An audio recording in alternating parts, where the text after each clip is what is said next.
Welcome back to Women Making Moves, where we celebrate the moves that women are making. My name is Amy Pons. I'm a Master Certified Life Coach and a Soul Healer. I'm joined today with Stefanie Mockler. Stefanie helps talented professionals accelerate their leadership capabilities and realize their potential. She has coached emerging and seasoned leaders going through critical role transitions, onboarding into bigger positions, navigating development programs, and learning to operate in a progressive, ambiguous environment. She's built deep expertise helping technical experts, technologists, software engineers, quant researchers, developers, and investment professionals become stronger people leaders. Outside of her coaching work, Stefanie is a passionate advocate for women and working parents. In addition to co-founding the Violet Group, she founded the Female Leaders Edge, where her mission is to help build inclusive, flexible, and family-friendly organizations. She's also a TEDx and South by Southwest invited speaker and frequent panelist who enjoys engaging with audiences both large and small. Her insights and research are featured in the Handbook of Strategic 360 Feedback, HR People and Strategy, Society for Women Engineers magazine, academic publications, and on her personal blog.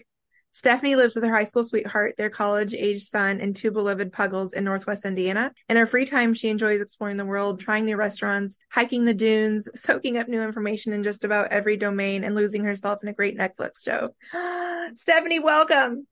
Thank you so much, Amy. I'm excited to be here.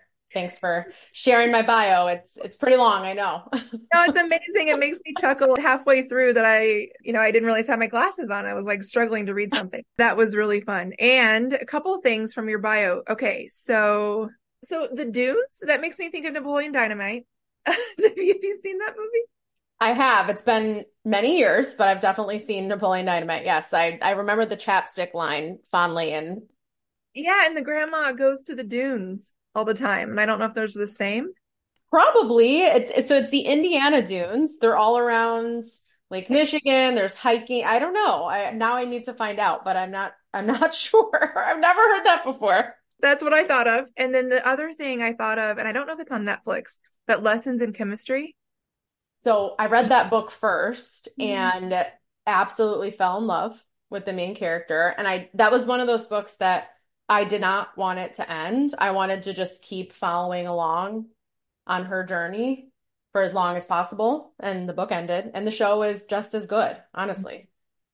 The show was both triggering and extremely amazing for me. There were just moments of high tides and low tides that I was thinking to myself, okay, this is part of history. I'm watching it. Okay. And it's also just like, okay, but this is also why, Amy, you're doing the work that you're doing and that you're finding all these amazing women like Stefanie, kind of like regulating my nervous system in real time watching that show. I'm with you. I was watching it actually with my partner, Sam, and I kept stopping to tell him that these are real things that still happen. And a lot of women have experienced these sorts of things at work, even still, right? And just stopping to talk about it and kind of process some of that, because it is an experience many of us have. And part of why I do the work I do too, right? And why we share passion here. Thank you for validating that you needed a pause it as well. I did that with my husband and he was like, can we just watch the show? I'm like, not until you hear my thoughts on this. Yes. And I want you to pay attention to this because I don't want you to accidentally skirt over the importance of that moment, even if it was just 20 seconds. Please, let's process together. Yes. That's right. Because it's not an insult to say to my husband is a white cis man. And I'd be like, you've never had to think about these things. And that's not an insult. It's just a fact. And I just want to feel it with you. And he gave me that space. Of course, he just wants to get through like a whole show without having to pause it. And it's virtually impossible with me and our dogs. So same boat. Yep. We have 2 dogs, a cat, a son. Lots of distractions that make it difficult to get through shows. And such is life, and it's beautiful. Yeah. So thank you for sharing the affinity with Lessons in Chemistry. The other key moment I loved really quickly was the moment where, and this is important to me as an intersectional feminist, was the moment where, let me not give a lot away for those who haven't seen it, but it's when she wore pants for the first time. And it was the same day that Martin Luther King got arrested. And that's such a perfect example of the way that white feminism has taken hold and how we need to think about it a little bit differently. So it was an incredible show. I'm going to probably read the book now. I'll go backwards. The book is really, really good. And there's a bit even more character development, more of the internal monologue that you hear from the different characters. So highly recommend. Yeah. Same. Okay. Stefanie, the Female Leaders Edge and the Violet Group, 2 of my favorite groups to have been starting to follow this year after my exit from the corporate of almost 20 years a year ago. And I think you and I started kind of following each other maybe in April or May, but I love finding women like you. Like, I just feel like we're all on this plane trying to find each other and build our different types of unique communities within our unique brilliance. And then we're all surging forward arm in arm, and I'm not trying to be Pollyanna about it, but that's what I really feel we're on the cusp of. So what moves other than your two amazing organizations this year are you excited to be making? What are you up to? It's a Yeah. lot, I know. Yeah, absolutely. Well, and I completely agree with you. I feel like it's finding community that fills you up that you want to be a part of. And that's actually a big move that I'm making that's going into next year that's really exciting. We've actually rebranded the Female Leaders Edge as the Violet Collective, which is our women's community that is going to start with being online, but also will be in person as well, starting next year. And our whole goal there is to create community for women like us who want a space where they can be vulnerable, talk about challenges and also how to overcome them, get equipped with the tools and the resources and the knowledge to just continue to elevate into leadership roles, shape future generations, of course, influence, hopefully, and change cultures and in our society as well, because there's a lot of work to be done there. And that's a move that I've been wanting to make for a decade now. So it's been a long time coming, and it'll be a big experiment, but I'm thrilled to be in the thick of it. I just want to note that Chicago is just over the border of Northwest Indiana. So whoop, I can pop over and come to this in-person event that you're planning. You're on the invite list. In fact, we're thinking about doing it in Chicago because we think more people will be able to join us. So, TBD. Okay, I'll do an airport run. Love it. Amazing. So the Violet Collective is what, and I think we talked about that a little bit last time. So that's exciting, and not just taking it off the page, as it were, like from the virtual space into person. And that's what I feel like 24 is going to be booming with those. I'm so pumped about like actually meeting women in person and being like, hey, I just can't wait. So. I completely agree. I think we're still coming out of some of the changes that we saw through the pandemic when everyone was at home or distancing from others, et cetera, and just starting to reconnect with the importance of in-person community. You can feel energy, I think, through a Zoom screen or through a phone call. You can hear it in someone's voice if you're picking up on those things. But there's nothing quite like sharing space and feeling energy in person. There just isn't, right? And we think about this, and with the Violet Group, that is our corporate consulting arm. So we work with a lot of big organizations, coaching their leaders and creating learning experiences. And many of our clients ask us to be in person. But for those that don't, we usually will say, let's just at least have one in-person interaction, because then it makes it easier to engage via Zoom or on the phone later on once you've had that connection. It's just, you can't replace it. I'm glad you're doing those types of experiences. There's so much around the great debate of hybrid, remote, in person, things like that. And what I think about a lot, and a great conversation that I've been having a lot this week and recently, is about the fact that we have 4 big generations in the workplace right now. And the fact is, on one end, the boomers only know in person. And on the other end, Gen Z only knows remote, because they're in their early 20s, and a lot of the big milestones that we all did in person, they've only done over a Zoom. Like, can you imagine graduating from college or high school on Zoom? No. My son almost had to do it. Luckily, he was right over kind of the cusp of when people started gathering again in person, but he spent some of his later high school years in virtual school, and it was just really different, right? And schools had to adjust kind of overnight and try to figure out how to make it work. And I think now he, is better off for it because he can do both, but it's not easy. I think it's one of the things we talk about a lot with the leaders we support is it requires a different skill set to really effectively lead a hybrid workforce, especially one that's multi-generational as well. There's so much happening right now in our workforce that the leaders that have the privilege to be in those roles, and it is a privilege and a responsibility, have to think through how to be thoughtful about leading a hybrid team versus just a fully remote or a fully in person. It's just different. Right. And especially Gen Z coming up swinging in terms of what they'll tolerate. And so it's pretty amazing because I would love more of that. And I love what you mentioned about the work that you're doing with intergenerational because we have way more common ground than we realize. We could start in any different way. Like I'm just thinking about whether it be the pandemic and like how'd that go for you, in general. But I have so much empathy in space, and I know that you do as a coach as well, helping others feel seen and heard. And the reality is in person may not feel safe for Gen Z, and remote may not feel safe for boomers or X or whomever, even millennials, whomever. It's just sharing what that perspective is, understanding it, and then coming to some sort of a great compromise, which could be hybrid, could be not, so I can't imagine being on the front lines of that right now. Yeah, it's not easy. And I think the difficult thing about it too is there's really not a best way, right? There's not, and sometimes people look for that, right? Well, what's the best practice or what's the best structure? What's the right one? And there isn't one. It's figuring out based on your workforce, what it is you're trying to accomplish, the type of business that you are, so on and so forth.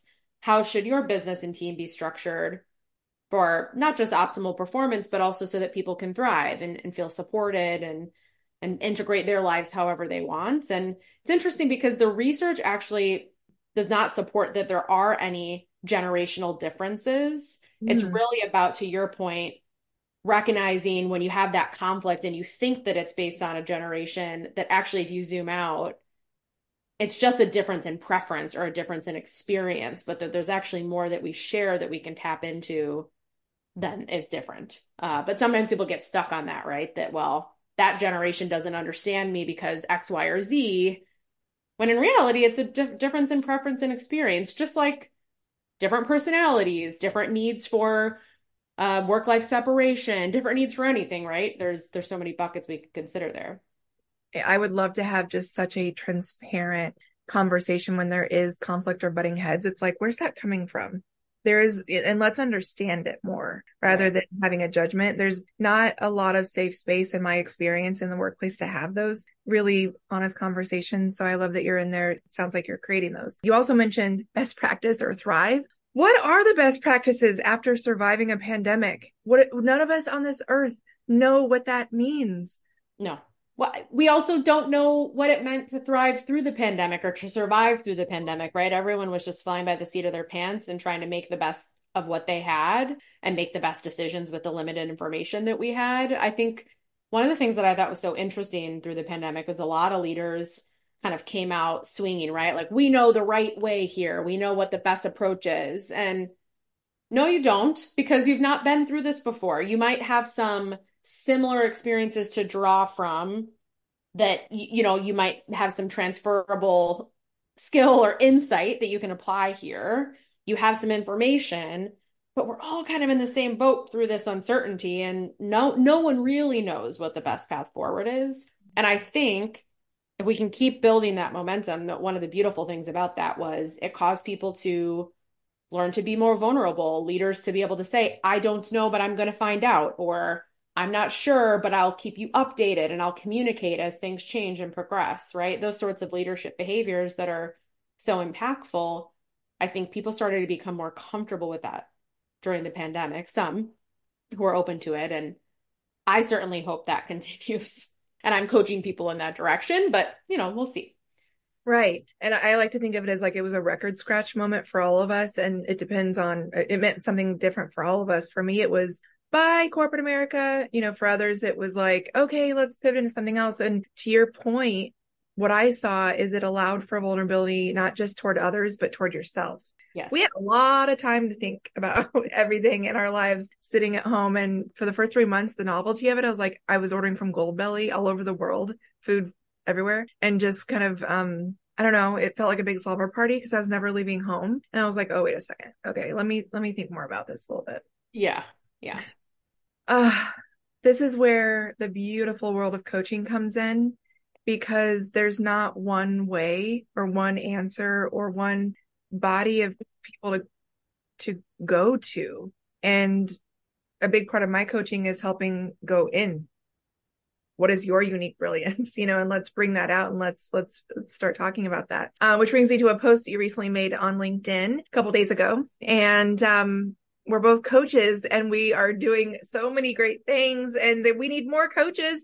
So come on, those who are on the fence, talk to Stefanie and I will talk to you about it. No, it has to be something that someone really wants and is really passionate about. You write, what does it take to become an executive coach? That is the big question that many practicing executive coaches receive. And in recent years, the number of different types of coaches, executive coaches, leadership coaches, mindset coaches, health coaches, etc., has absolutely skyrocketed. The label coach is not regulated. And as a result, a lot of effort must go into differentiating yourself in your coaching practice for anyone, regardless of focus or niche. In this piece, the authors answer this question of what does it take and aptly note that the truth is it takes hard work in ways that might surprise you. Why? Because many people misunderstand what coaching is, underestimate the process to become a credentialed coach, and don't anticipate the ongoing effort required to generate and develop business to make a living doing this work. This is all true. Interested in becoming an executive coach yourself? Read on and contact me. I feel seen again. Yeah, it's pretty amazing, right? How much it really takes, and not just in terms of learning and development and skill building, but also just creating space for people, as you mentioned earlier, is incredibly fulfilling and rewarding, and also can be draining and exhausting, right? When you're really putting yourself in the position to listen deeply, to ask deep questions, to be thoughtful in your responses, to minimize all the distractions that are inevitably around all of us so that you can really be present for the people that you're supporting. It takes a lot. And I think sometimes people don't recognize that until they get into it. And I think just like I would say for therapists or clinical psychologists, which I almost became before I chose organizational psychology as a path, coaches a lot of times need their own coach or need their own supporter or need someone to help them on the other side because of the fact that there is so much that goes into it, and it's often one-on-one, right? So you don't get the benefit of having someone else there to listen, to give you feedback, to help you say, well, you know, Amy, maybe you could have asked this question instead, and that would have turned the conversation in a different direction. You don't get that benefit. So you're just kind of in it, right? And hoping that what you're doing is having impact. So there's a lot more I could say about that, but I think it's really important for people to understand who are either are coaches or are interested in getting into that as a profession. Yeah, because, and I'd love to go even deeper if you'd like. So, I mean, by and large, I've been a coach since I started my career. In my leadership roles in corporate, I always had teams that were reporting to me. You mentioned this earlier. I was very much that leader of, that was my biggest responsibility, was the people and how they were doing and what they needed for support and how can I lift them up and things like that. Yeah. So I've been a quote unquote coach for 20 years. The profession as a coach, for those who don't realize, is, to your point, not a licensed field, but it is. The ethics and morals are governed by the International Coaching Federation, ICF. And while I'm certified, and it's funny that you say that there's no one there kind of listening to your coaching session. Mine there actually is, because I am up for ACC. And love it. Okay. Yeah. So, yeah, see? So my calls are literally, for those who don't know, it's ACC, PCC, MCC of the different levels of credentials for ICF. And ACC is the first level, and I'm up for that right now. And you send through calls to be assessed and take an exam and things of that nature and coach for 100 hours. So anyway, a lot goes into it. And it's interesting because there's a lot out there too. People will come to me and say, I bought this course on how to be a coach for, $20,000. I'm like, oh gosh. Let's talk about that. Be mindful of what's out there right now, because there's actually, while it's not licensed, there is a specific professional lane to go through if you want to become a professional coach. And it's not that $20K course. No, and that's part of the issue, right? Is because there is so much out there and it's saturated, and there's a lot of people that are taking advantage of that opportunity to create the 20K course to help people become a coach. It's why I think it's so important to reach out to someone who's actively practicing in that space and has the insight, right? And understands the world of ICF or the world of executive coaching, or works at a big firm that has some sort of certification process, so on and so forth. But really taking the time to talk with someone who's been in it and done that can help cut through some of that noise and then make the best decisions. I have people reach out to me a lot, I think, just because I'm so active on LinkedIn and other places, and I'm trying to talk to people as much as I can. I just talked with someone this morning who was interested in making the jump and making that move. And I would say, do that. Reach out to me, reach out to Amy, reach out to whomever, because if you're interested in coaching, you want to start with really getting a clear sense of what does that path look like and go in eyes wide open to make some of those choices and to not waste your money on things that aren't going to help.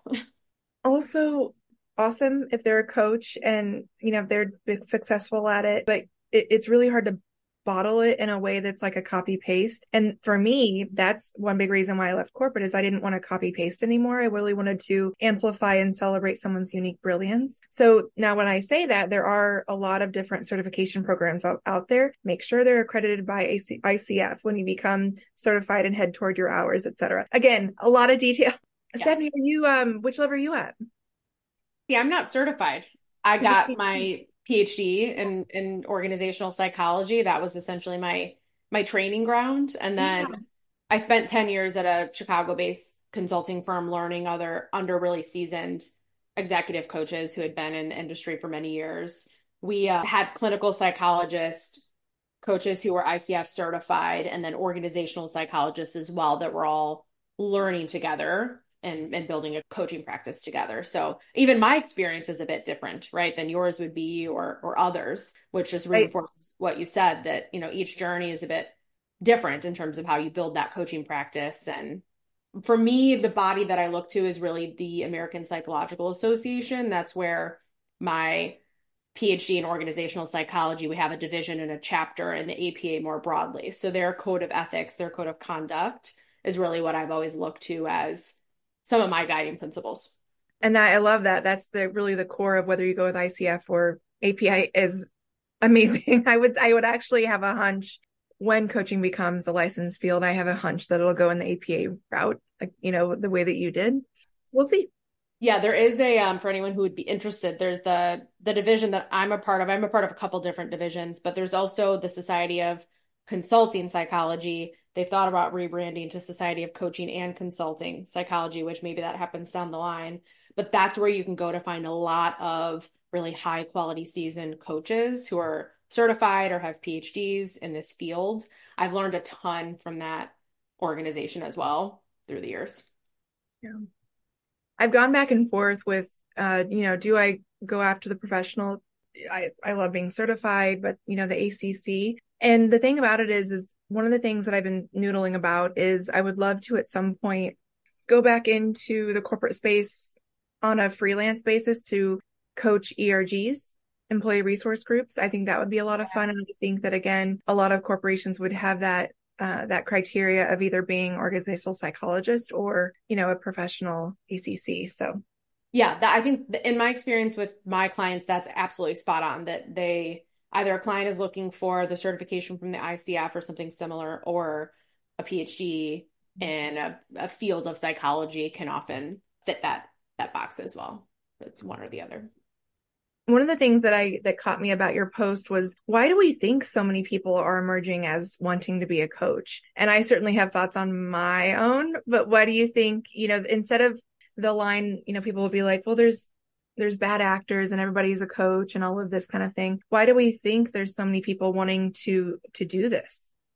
I actually would be of the mind that it's not about people being bad actors at all, but I think that there's a lot of people out there that are looking to have flexibility, to do something entrepreneurial, to give back and to really help and support others in whatever field it is, right? Health coaching, mindset coaching, etc. I think, and I'm optimistic by nature, but I think that people get into that because they have really positive intentions of both wanting to build a certain type of life for themselves, but then also to help others that are ultimately in their community or in their area of interest. And I think a lot of people are hitting the mark there as well, right? With all these different sorts of coaching practices and coaching engagements that are out there. I think coaching is talked about a lot more in the past probably 5 to 10 years. Now, maybe that's just as a result of social media booming and people building businesses through Instagram and TikTok, et cetera. But you also can find a lot of people out there that are talking about their coaching practice and the type of coaching work that they do. So I think there's a lot of things at play. I've also seen And I'd be curious if you see this too, Amy, a bit of a trend more recently where people are deciding to actually move away from coaching because they got into it and maybe it wasn't exactly what they thought it was, or they didn't realize that if you're going to be a solopreneur coach, you're also most likely an accountant, a social media marketer. You are doing all the communications, administrative work, scheduling, follow up. It's not just the coaching that you get to do. So I'm curious if that's what you've seen, but I've seen some people have these aha moments like, I don't know if this is really what I thought it was going to be. I absolutely have those. And let me clarify on the bad actor thing that I said. The people out there that are trying to take advantage of the term coaching Oh, yes. to get some money, and I want to think that everyone has the best intentions, but also this is such a heart-led field and really helping people to their own personal North Star. That's what I mean sometimes about bad actors, which is in every industry, by the way. Yeah. It's not, but it's just like when something's emerging like this, and more people are interested in it, it kind of tends to happen. There are plenty of bad actors out there too, by the way, right? And I think that one of the things that could be helpful to maybe to write about at some point is what are the sorts of signs and signals you would look for that might indicate that a coach is a bad actor? Because one of the things that I think is really scary actually about this field not being regulated is coaches can do some damage. I've heard, were you ever part of Clubhouse, the social audio app? No. Kind of like, Oh, yes, I was. Yes. it really boomed in 2020 when people were having that desire for connection. And I remember going into some conversations on that audio app where there were people calling themselves coaches that would bring people up to the quote unquote stage to have a coaching conversation. And they would just go at them. It was like tearing them apart, telling them they sucked.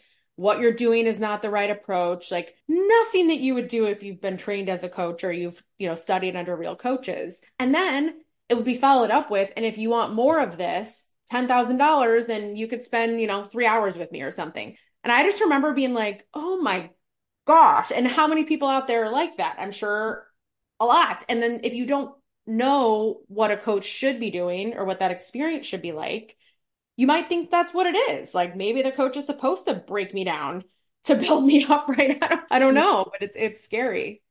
Wait, I can't imagine that being the norm. And it's interesting that you say that because maybe that's part of why there was such a boom. And now we're seeing, some questioning around that. I do know exactly what you mean. Many of from the organization CLCI that I was certified through, there's like 5,000 alumni around the world. And so we all keep in touch, so to speak. And so many of them every day are like, I don't want to do marketing. I don't want to do any of this stuff. And I'm very fortunate that I come from 20 years marketing background. So that's kind of the easy part for me. And I also had this beautiful awakening a year and a half ago where even on LinkedIn, you've seen some of my posts, like I bare my soul and it's like, this is what I'm about. Yeah. And that's what's really worked for me. And there's still a lot of people who don't either feel safe or comfortable doing that. And my advice always from a marketing perspective is only post when you feel called.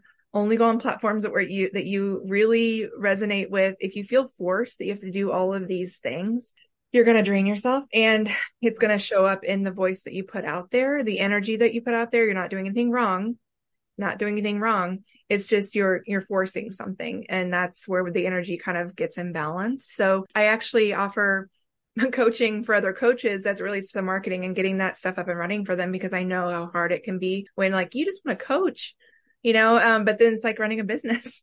Absolutely. Yeah. I used to actually do some personal branding work for coaches and consultants through the Society of Consulting Psychology that I mentioned earlier at some of their conferences because so many people didn't even know where to start, right? Psychologists that are building these coaching practices and they're not even sure where to start with regard to building a website, building their brand. What do they say? What can they say? Because the American Psychological Association has some pretty strict rules and guidelines that can seem black and white as well with regard to even gathering testimonials. You can't do that from your clients if you're a practicing clinical psychologist. You can do that as a coach, but for those that were transitioning, it was a tough mindset shift to make to be able to decide, how do you do that now in this new world? So I bet because that's a lot of what people who want to work with me, they'll go to my site first and check out the testimonials and then be like, okay, and get a sense of my vibe. And then we'll meet and talk and things like that. So yeah,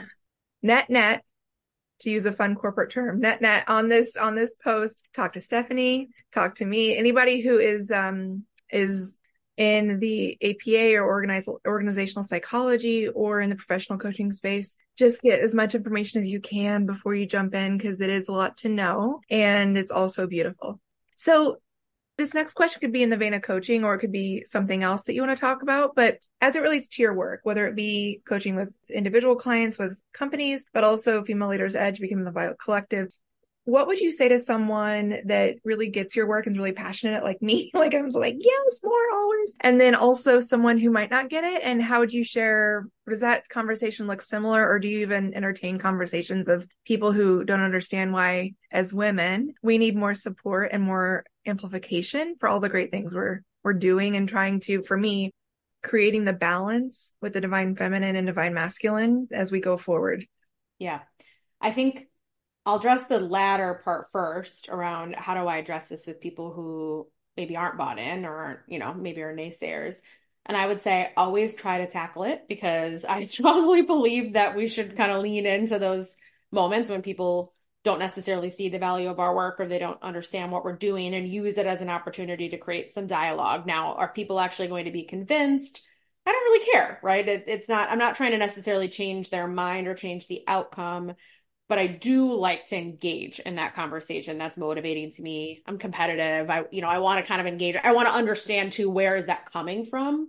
In fact, I just had a conversation earlier this week with a possible client who knew that there was people in their organization who were like, this is BS. This is soft and fluffy. This is kumbaya. There's no real impact that can come from coaching and team building. And I was like, let me talk with them. Let me just have a conversation, because there's actually an incredible amount of research to support the impact that coaching can have and that leadership development can have. And then B, let me help you experience it, show up with open eyes, open mind, and then decide, especially for people who've never experienced it. That to me is kind of the hook, right? You can't really say that you don't believe in something if you've not even given it a try. And I used to tell my son this when he was trying to decide if he wanted to go to college or not. He wanted to maybe take a gap year. He's very creative, so on and so forth. And he just wasn't sure if college was for him. And I just kept telling him, just try it, just experiment. Like, if you don't like it, fine, go a different path, but just try it, because then you know that you at least, gave it a chance, and then you're making a really informed decision. So that's a long-winded way of answering that part of your question. Well, no, I love it, because you're right. They have an interest. If they genuinely had no interest and they didn't care and it was all of that, they wouldn't even like spend their own energy arguing or combating about it. Like, I don't want to do that. And also the idea of coaching, and also I shared this about the divine feminine. It is not all of us sitting on the floor holding hands, singing songs. If you want to think about it, it's like how to engage humanity, help them be seen and heard, how to move forward together. If you think that is like sitting on the floor singing songs, we probably need to have a different conversation about what you want to do in life and like where your fire and passion comes from, because I'm not sure it's humans, but we can talk about that. Let's find it. Yeah, absolutely. Completely agree. And then I think in terms of supporters and people who would be kind of bought in, I think one thing that I've been trying to talk about a lot lately is I think that people can, if they find a community that they want to learn within and engage within, that's the place to completely open up and be vulnerable. So for example, in the Violet Collective, we have what we call hot seat coaching, where any member in the community can join the hot seat. They get live coaching from myself or my co-founder, Kelly, and other people can watch, share their questions, share their advice, learn from that experience. And when we first unveiled that, people were like, no, I don't want to do that. I'm not ready for it. I'm not interested. I don't want to be on the hot seat. So maybe we have a marketing challenge. I don't know. But yeah, Amy, you should come in and do it. But what I shared with them, because I know they are bought into coaching, was, or just to this community, this learning community, was this is the place to challenge yourself and push out of your comfort zone, because it's a safe space. It's low stakes. So if you put yourself in the hot seat here, and maybe you're stress sweating and your heart's beating out of your chest, that's normal, right? Totally normal.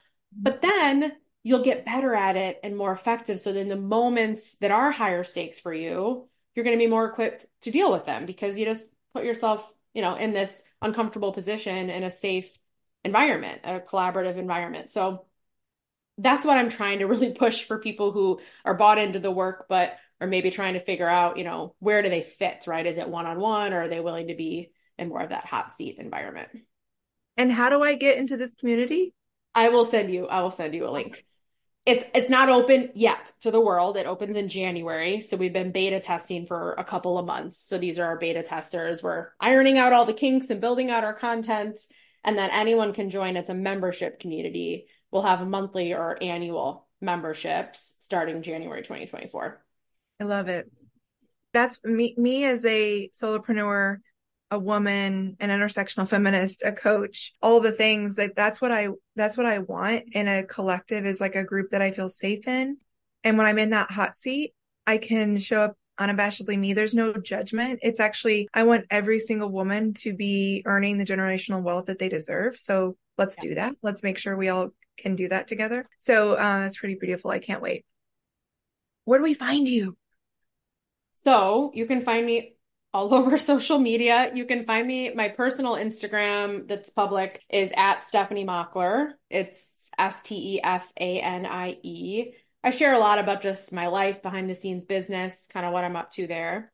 And then the Violet Group and the Violet Collective are both on Instagram, LinkedIn, Facebook as well. So you can find us all over. And then our website is thevioletgrp.com. We're actually currently going through a website revamp behind the scenes. So what you see there is more of a placeholder, but you can find places to contact us there as well. And you said Female Leaders Edge will be phasing out. Has it already? It has, yeah. Okay. So we've rebranded it, but we kept all the followers and everything from who was there before. I think at some point I'm like, I'm seeing Stefanie in both places. And I didn't necessarily understand that you were the leader of both. So that's awesome. Amazing. Closing remarks as we wind down. Gosh, I would just say, Amy, thank you, first of all, for bringing me on your show, Women Make Moves. And I love every other woman that you've brought on. It's been incredibly inspiring and energizing. And I hope that people will be interested in joining our community, whether it's in person or online, because as we talked about at the beginning, having that space where you can go and find people that are like-minded, that want to learn and grow with you is priceless. So would love to hopefully see some people there. Thank you, Stefanie. Thank you so much.